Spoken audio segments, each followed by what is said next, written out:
नमस्कार. आपण आतापर्यंत अनेक गहन विषयांची उकल सद्गुरू श्री वामनराव पै यांच्याकडनं करून घेतली.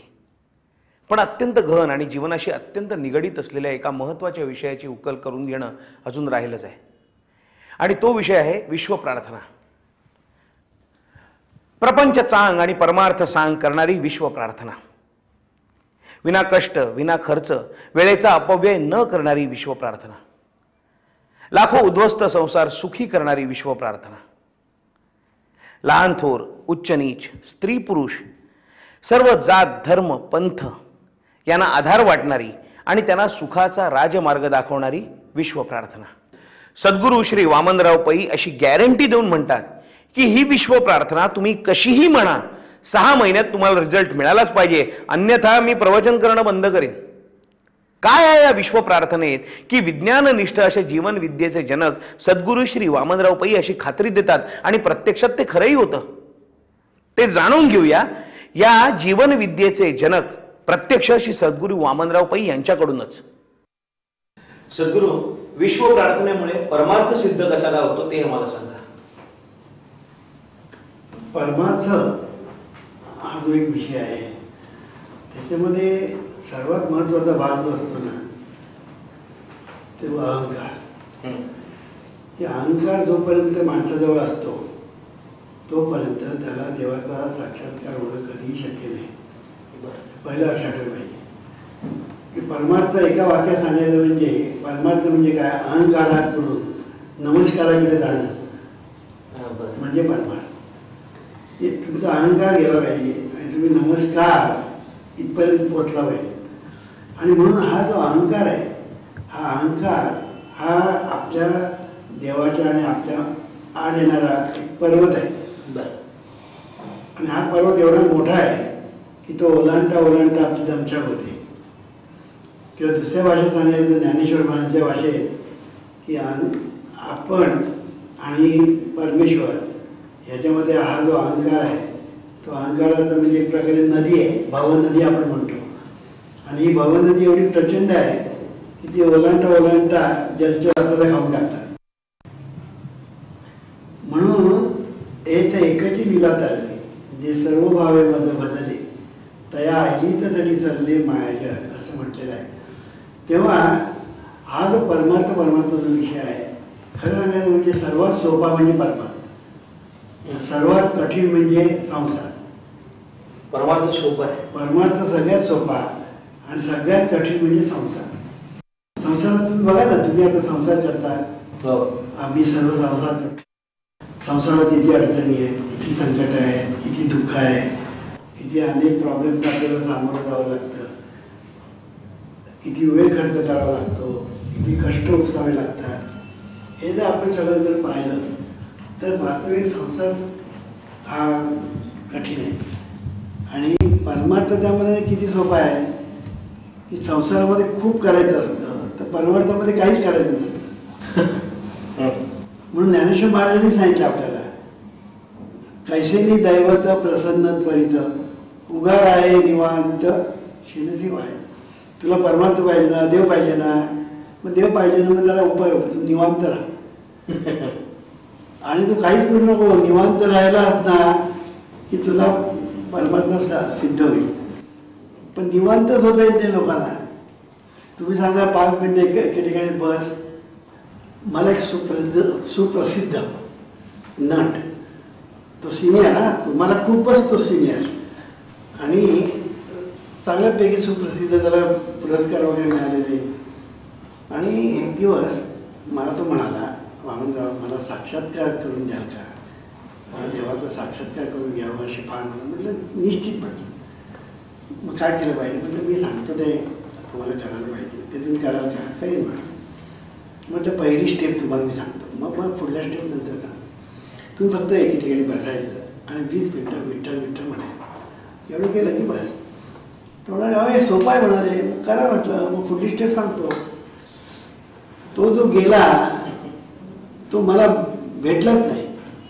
एक दिवस काय झालं, माझी साहित्य संघामध्ये माझी होती प्रवचन, आणि प्रवचनाला तो त्या ठिकाणी आला होता. मी त्याला पकडला, अहो तुम्ही मी सांगितल्याप्रमाणे केलं का मला अगोदर नाही जमलं मला म्हणाल, मला ते जमायचं नाही म्हणाल. म्हणजे 20 मिनिटं एके ठिकाणी बसून विठ्ठल विठ्ठल म्हणणं मला जमायचं नाही. तो म्हणतो मला आत्मसाक्षात्कार पाहिजे, कसं जमणार. मी काय सांगतो आहे, उगार आहे निवांत शेणसेवा आहे. ज्ञानेश्वर महाराज जे सांगतात ना ते अक्षरशः खरं आहे की तुम्हाला निवांत होता आलं पाहिजे तर तुम्हाला परमार्थ जमेल. तुम्हाला एके ठिकाणी तिकडे बसता येत नाही. लहान मूल बसत नाही ते ठीक आहे, पण मोठ्या माणसाला बसता येत नाही. तेव्हा सांगायचा मुद्दा की परमार्थ सोपा आहे, संसार कठीण आहे. सुखी होणं सोपं आहे, दुःखी होणं कठीण आहे. आता आम्ही हे सांगतो ना, लोकांना खरं नाही वाटत. सुखी होणं सोपं आहे, दुःखी होणं कठीण आहे.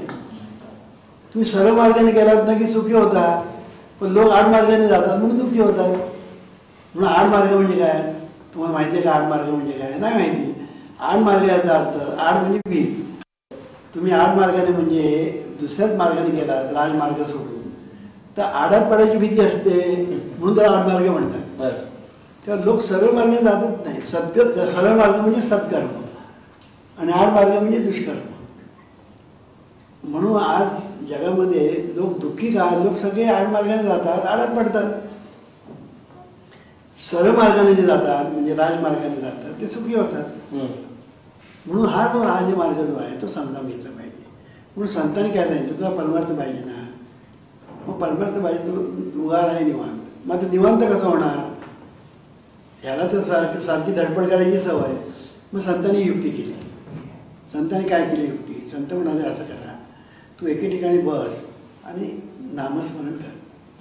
कारण की तुला जे देवाचं नाव आवडेल ते, मग ते विठ्ठल असू दे, राम असू दे, दत्त असू दे, कृष्ण असू दे, काही असू दे, तुला जे देवाचं नाव आवडतं ते तू एके ठिकाणी बस आणि डोळे मीट आणि मग नामस्मरण कर. हे नामस्मरण करता करता करता करता मग त्यांनी पुढे सांगितलं, आता तू बसून करतोस ना, मग येता जाता कर. जेव्हा जेव्हा तुला रिकामपण मिळेल तेव्हा कर. दुसरं सांगितलं. करता करता करता करता करता करता तो विचाराने निवांत व्हायला लागला. निवांत शरीराने व्हायचं नसतं, निवांत हे मनाने व्हायचं असतं. म्हणजे ज्याला आपण विचार नको ते विचार मनामध्ये येणं, कळलं की नाही, ते येऊ देता कामा नये. पाहिजे ते विचार मनामध्ये आले पाहिजे. लोक काळजी करतात, चिंता करतात, दुःख करतात. तुमचा कोणी अपमान केलं ना, दिवसभर तुमच्या डोक्यात तो अपमान होईल. सन्मान केला तो विसरून जा. तर सांगायचा मुद्दा असा की हे असं जीवनच चाललेलं आहे. जीवनामध्ये ज्या गोष्टी नको त्याबद्दलचे स्मरण, त्याबद्दलचे विचार आपल्या डोक्यामध्ये येतात आणि आपलं डोकं भणभणायला लागतं. आपण म्हणतो विचार आणि आपलं डोकं भणभणतं. कळलं की नाही? तुम्ही चांगले विचार आणा मनामध्ये आणि मग बघा काय होतं. चांगले विचार मनामध्ये आले की सगळं चांगलं होतं, बरं वाटतं. मग आता मला तुम्ही सांगा, या जगामध्ये विश्वप्रार्थनेच्या पलीकडे चांगले विचार आहेत का? विश्वप्रार्थना म्हणजे तरी काय?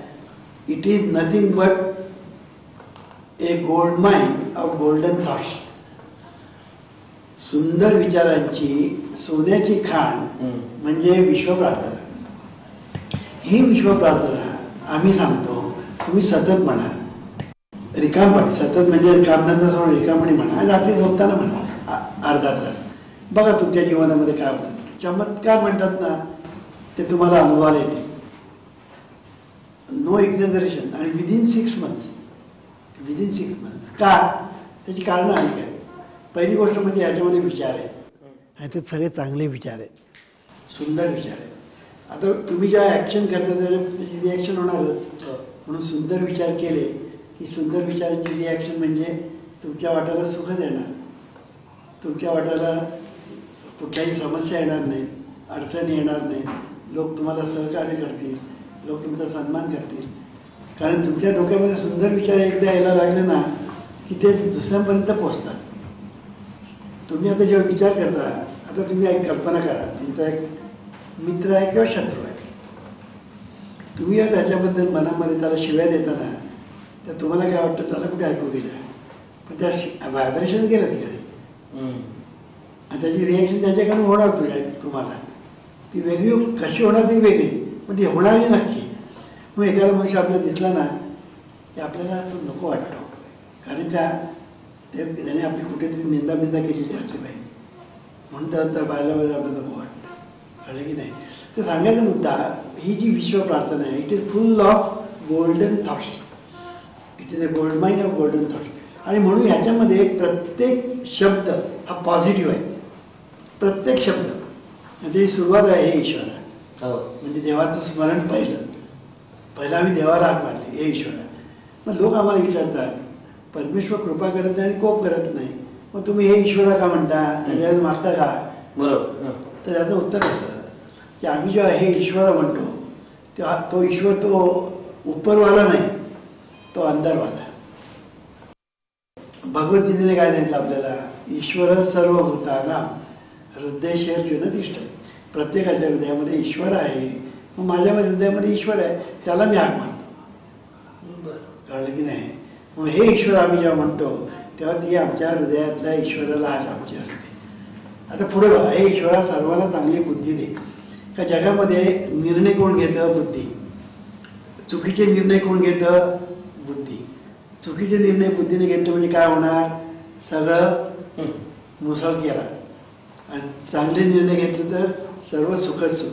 म्हणून हे देवा सर्वांना चांगली बुद्धी दे, आरोग्य दे.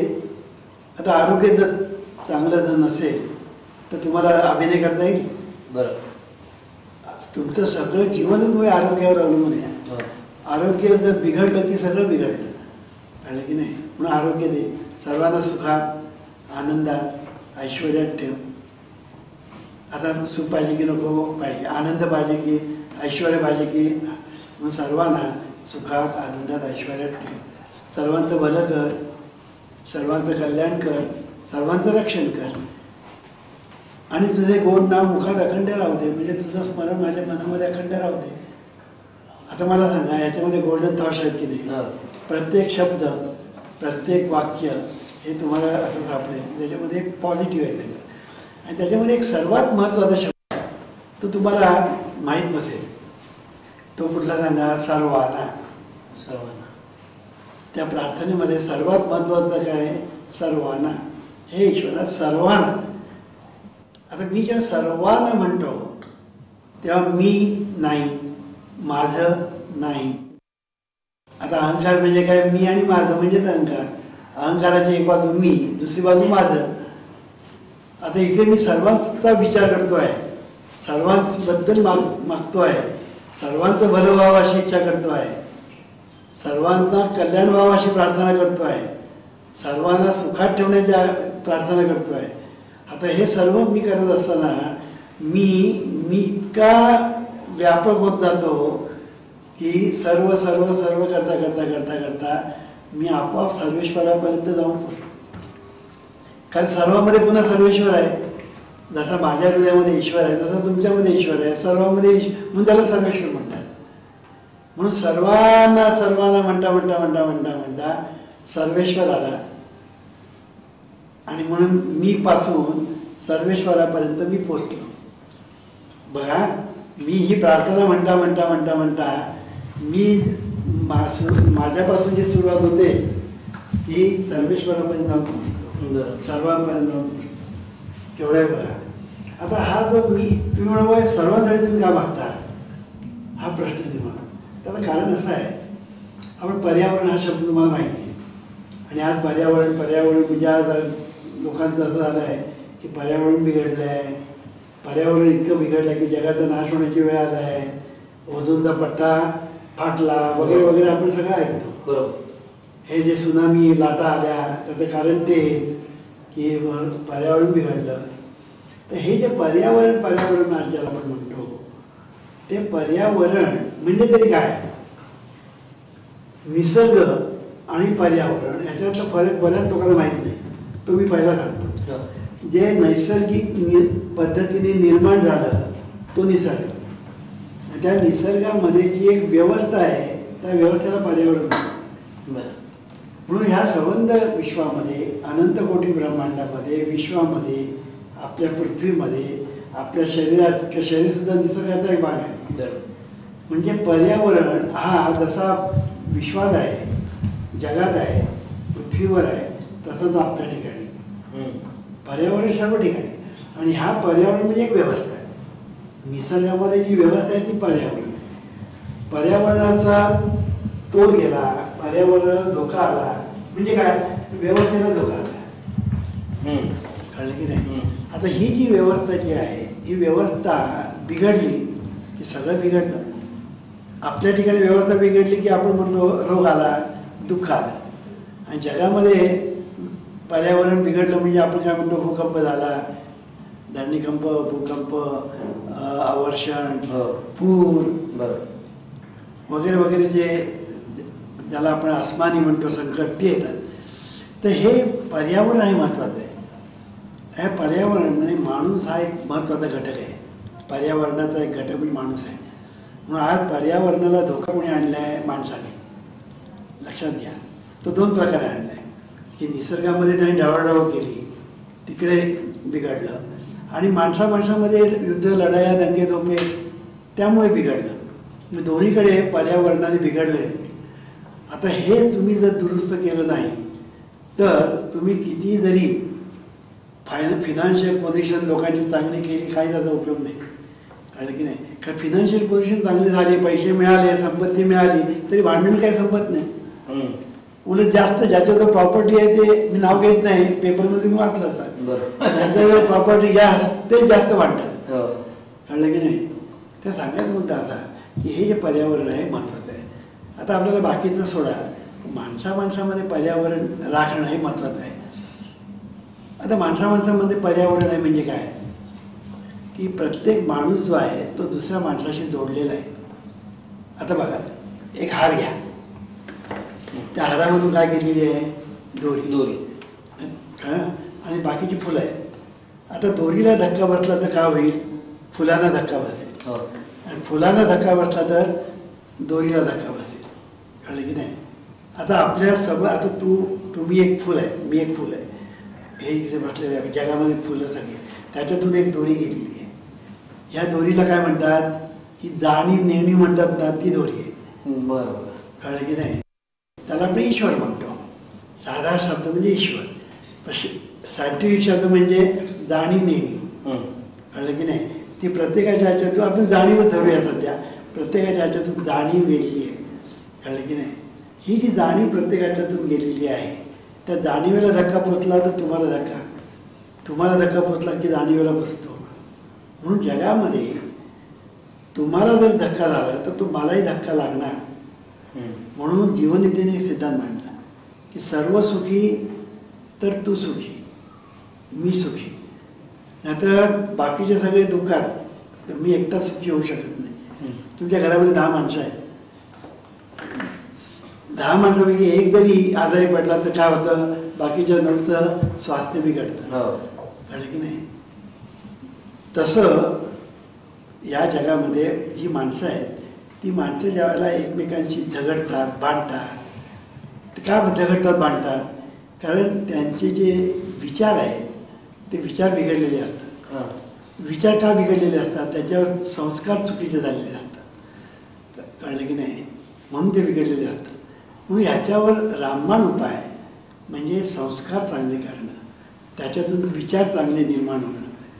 आणि ते विचार चांगले एकदा निर्माण झाले की विचार बदला, नशीब बदले.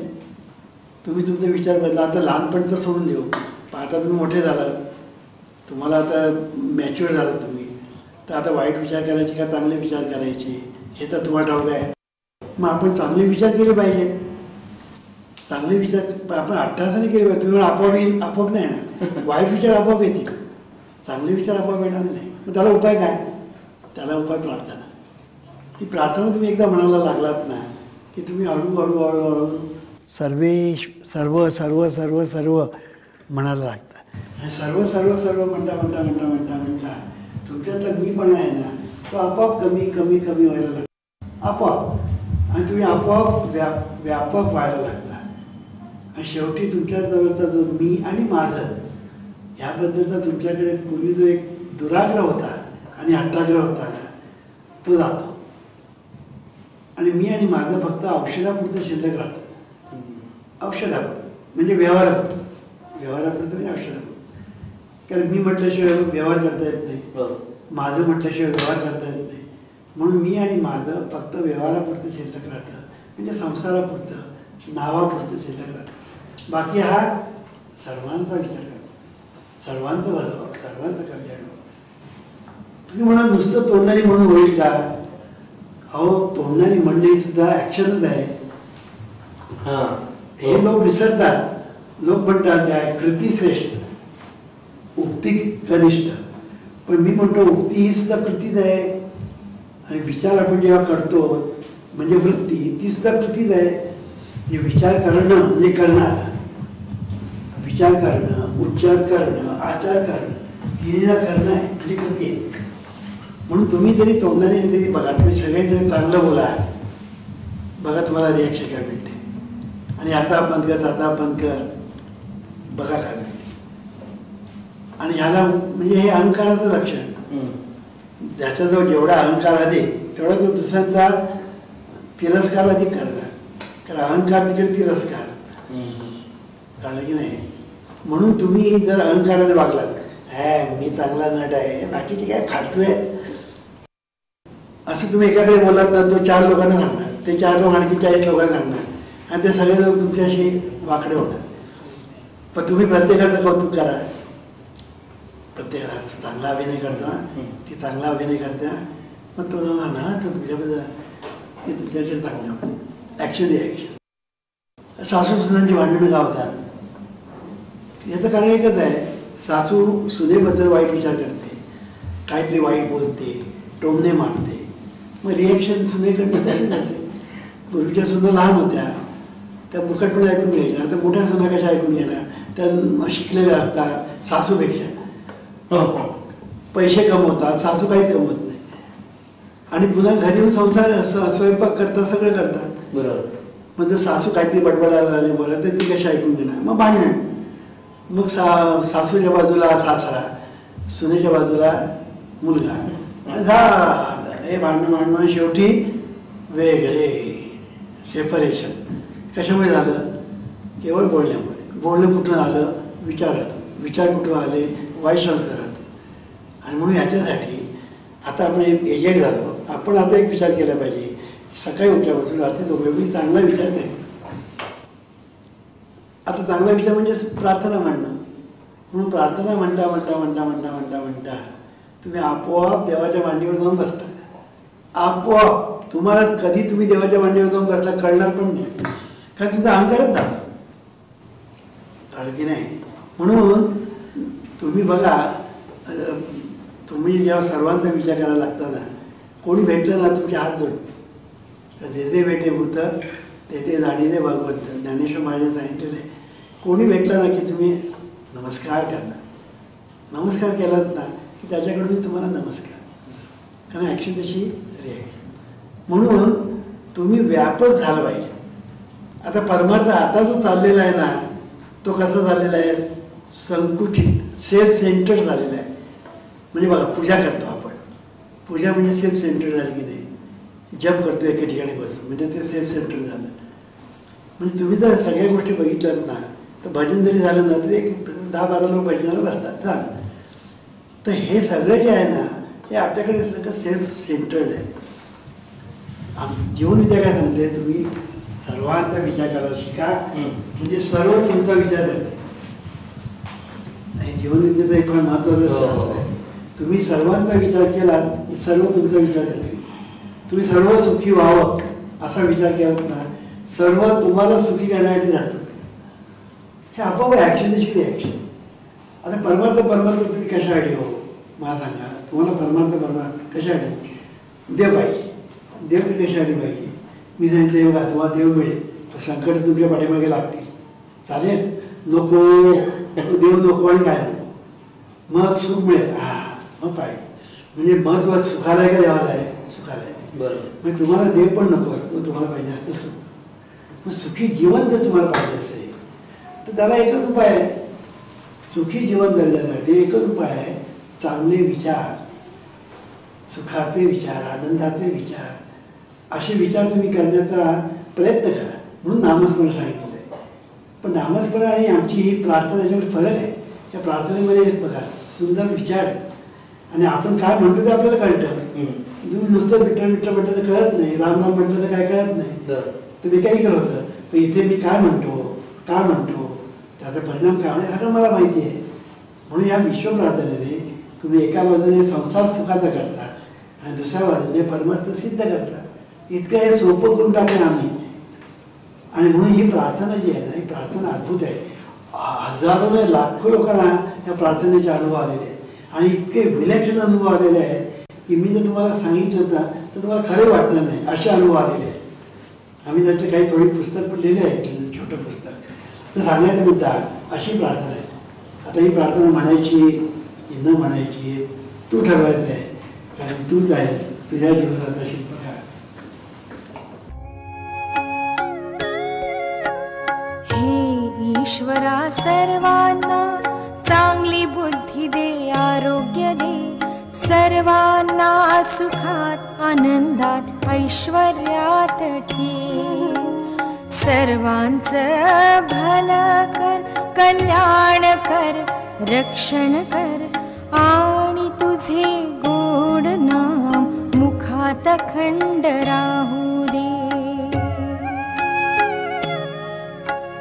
हे ईश्वरा सर्वांना चांगली बुद्धी दे, आरोग्य दे, सर्वांना सुखात आनंदात ऐश्वर्यात ठेव. सर्वांचं भलं कर, कल्याण कर, रक्षण कर आणि तुझे गोड नाम मुखात अखंड